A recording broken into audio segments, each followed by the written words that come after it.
होती. माझ्या मुलीचं नाव आहे तन्वी मरघडे. त्याला चेन्नईला असते.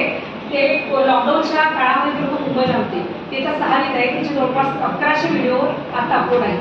तर तिने आतापर्यंत इंटरनॅशनल लेवलची ऑलिम्पिक एक्झाम काढलेली आहे. तर माझी जी वहिनी आहे ती काय करते ना, तिला सवय लागते तशी पुस्तक वाचायची.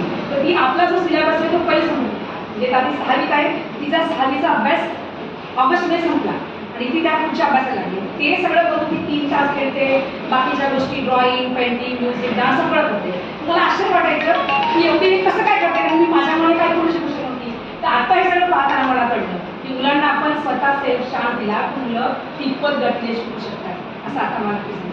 तिने maths Olympic international level, maths science Olympic international level, आता होमी भाभा जी असते बालवैज्ञानिक त्याच्यामध्ये ती 3rd लेवलला सिलेक्टेड आहे.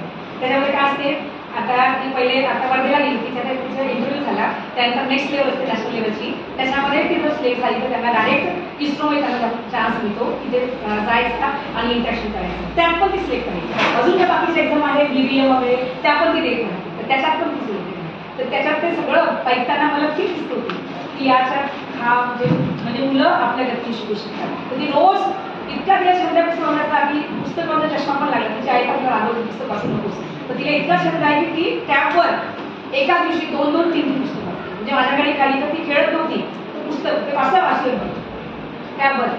तर हा इंटरेस्ट मी स्वतः डेव्हलप केला आणि त्याच्यामागे माझ्या वहिनीचा खूप राहत आहे. याच्यात मी पूर्णपणे समजत आहे, कारण ते माझ्याकडे जिवंत उदाहरण आहे माझ्या.